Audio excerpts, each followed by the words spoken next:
अस्सलाम वालेकुम, मैं हूं अरबाब जहांगीर। आप देख रहे हैं मेरा यूट्यूब चैनल। और इस्लामाबाद में जो कत्ल की अंधोनाक, खौफनाक और इंसानियत सोज वारदात हुई थी, सारा इनाम के कत्ल की मैं बात कर रहा हूं, जिसको उसके शौहर शाहनवाज ने इंतहाई बेदर्दी से सफ़ाकाना तरीके से कत्ल किया। उसकी अब जैसे जैसे तफ्तीश आगे बढ़ रही है, लोग शामिल तफ्तीश हो रहे हैं, तो नए नए किरदार भी सामने आते जा रहे हैं। अब जो इसमें ताज़ा तरीन जो अपडेट है, वो गुज़िश्ता रोज़ 4 रोज़ा मज़ीद जिस्मानी रिमांड पर अदालत ने शाहनवाज़ को पुलिस के हवाले कर दिया। और पुलिस ने वजह ये बताई कि उसके अकाउंट्स की डिटेल हासिल करनी है। वो अकाउंट जिसमें सारा ट्रांजैक्शन करती रही, सारा पैसे भेजती रही, और ये पैसे भेजने का और सारा को लूटने का सिलसिला शाहनवाज़ ने कहाँ से कब से शुरू किया, ये जब पुलिस ने कुछ चंद लोगों को शामिल तफ्तीश किया है, तो इसकी तफसीलात सामने आना शुरू हो गई हैं। तो आपको भी इन तमाम तफसीलात से आगाह करते हैं कि अब पुलिस ने किसको शामिल तफ्तीश किया। तो जनाब, 18 जुलाई वो तारीख थी कि जब सारा और शाहनवाज़ का निकाह हुआ। निकाह ख्वाह कौन था? निकाह ख्वाह का नाम था ग़ुलाम मुर्तज़ा, और ये चकवाल के जो कि आबाई घर है अयाज़ अमीर का, शाहनवाज़ का और उनके दादा का। तो वहाँ पर उस मोहल्ले में, उसका नाम रहमानी मोहल्ला है, तो वहाँ पर उस रहमानिया मोहल्ले में ये ग़ुलाम मुर्तज़ा रहता है, जिसने ये निकाह पढ़ाया। पुलिस ने जब इसको शामिल तफ्तीश किया, तो इसने फिर एक और नाम ले दिया। अब आप देखें, जब किसी एक को शामिल तफ्तीश किया जाता है, वो एक नए किरदार की उस वाक़े में एंट्री कर देता है।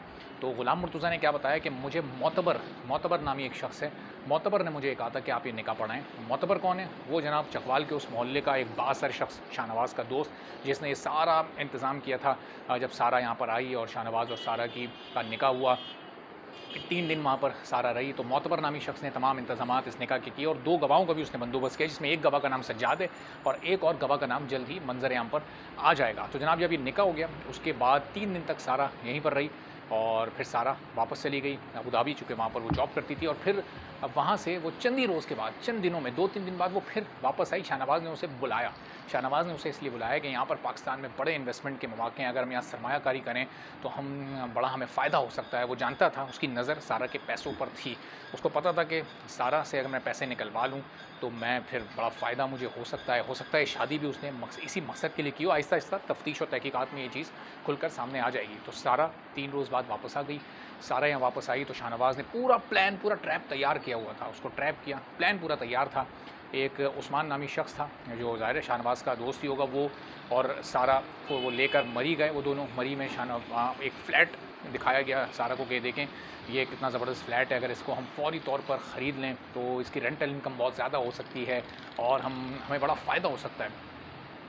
सारा शाहनवाज़ के उन तमाम बातों में आ गई। अच्छा, ये तफ्तीश तो शाहनवाज़ से हो रही है वो, और फिर जो शाहनवाज़ के दोस्तों के ज़रिए ये तमाम चीज़ें सामने आ रही हैं, ये वो तमाम बातें हैं। तो वहाँ पर सारा ने फ़ौरी तौर पर 50,000 रुपये की ट्रांज़ैक्शन कर दी, पेमेंट कर दी उस्मान को, तो समझे एक टोकन मनी ये हो गया।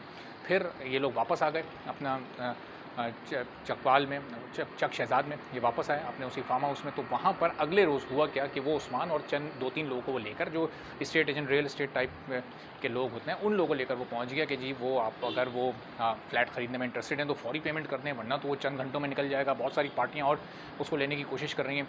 तो अब सारा इस पूरी सिचुएशन से घबरा गई। जब 3-4 जेंट्स वहाँ पर पहुँचे, ज़ाहिर है वो नॉर्मली पाकिस्तान में रहती भी नहीं थी, यहाँ के माहौल से वो थोड़ी नावाकिफ़ थी, तो उसने फ़ौरन अयाज़ अमीर साहब को फ़ोन किया कि देखिए, ये मामला हुआ है, तो ये अब इस तरह से आप मुझे बताएँ कि मैं क्या करूँ?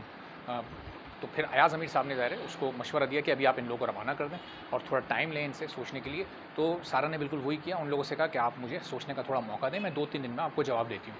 वो लोग चले गए, उसके बाद सारा फ़ौरी तौर पर वापस चली गई अबू धाबी, पाकिस्तान से वो वापस चली गई। अच्छा, ये सब हो रहा है जुलाई में, 18 जुलाई से 31 जुलाई के बाद ये जो 12 दिन थे उसमें। फिर सारा अगस्त में एक बार फिर वापस आई। शाहनवाज़ ने उसको बुलाया कि आप यहाँ पर जब आती हो तो फिर ज़ाहिर है हम ट्रैवल करते हैं, तो उसके लिए एक गाड़ी होनी चाहिए।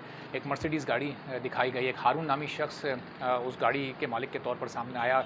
सारा को वो गाड़ी दिखाई गई। 28 लाख रुपए उसकी कीमत तय पाई। और फिर वो गाड़ी वो ट्रिप था सारा का, उसमें वो डील फाइनल नहीं हो सकी, सारा वापस चली गई। फिर शाहनवाज़ ने सारा को इंसिस्ट किया कि हमें ये गाड़ी लेनी चाहिए, आप मुझे पैसे भेजें ताकि मैं गाड़ी आपके नाम पर ले सकूँ। सारा ने पैसे भेजे, शाहनवाज़ ने गाड़ी ले ली। लेकिन यहाँ पर उसने फिर वही धोखाधड़ी की जिसका हम शुरू से ज़िक्र करते आ रहे हैं कि गाड़ी का ट्रांसफ़र अपने नाम पर करवा लिया, अपने नाम पर गाड़ी ली, सारा के नाम पर वो गाड़ी नहीं ली।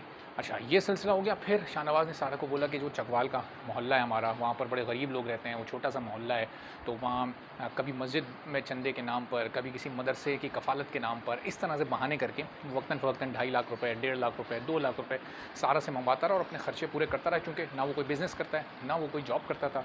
सोर्स ऑफ इनकम उसका जो था, वो चकवाल से जो उनकी चंद दादा के दौर की कुछ दुकानें थीं एक मार्केट में, उसके किराए से वो तमाम अपने खर्चे पूरे कर रहा था। तो ये सूरत हाल सारा के साथ उसकी ये बनी और इस तरह से सारा को लूटने का सिलसिला शुरू हुआ। और फिर जब ज़ाहिर है इन तमाम चीज़ों का हिसाब किताब सारा ने मांगा, जवाब मांगा कि मुझे इस तरह से क्यों तुम मुस्तकिल लूट रहे हो, पैसों का जवाब दो, ये पैसे कहाँ खर्च हो रहे हैं।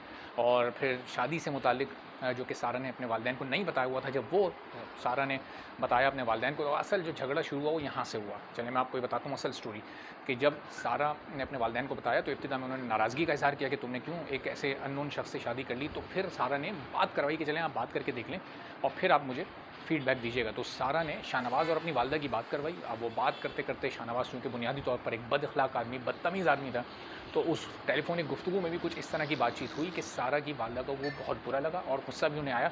और बाद में उन्होंने सारा को बताया भी कि ये तुमने किस बदमिज़ाज और बदतमीज़ आदमी से शादी कर ली है। तो इस पर आपस में थोड़ा झगड़ा इन दोनों का हुआ और यहाँ से फिर बात बढ़ते-बढ़ते खर्चे के पैसों पर, गाड़ी के पैसों पर और इन तमाम चीज़ों पर पहुँची।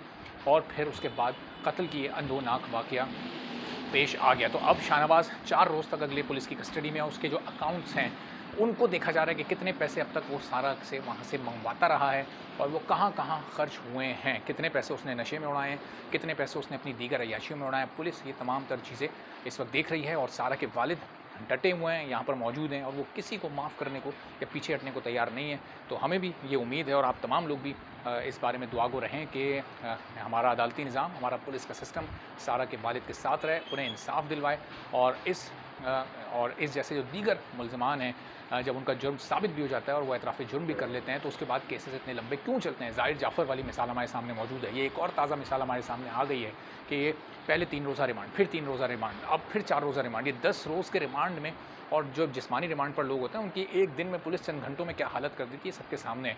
और वो किस तरह से हशाश बशाश और बिरयानी खाता हुआ और पेप्सी पीता हुआ और सेब खाता हुआ वो हमें जेल में नज़र आ रहा है। तो ये बहुत बड़े-बड़े सवालिया निशानात हैं। पुलिस अपनी तफ्तीश जिस सिमत में कर रही है, बेहतर कर रही है, लेकिन थोड़ी तेज़ी से करने की ज़रूरत है। जल्दी-जल्दी तमाम वाक़यात को खंगालने की ज़रूरत है।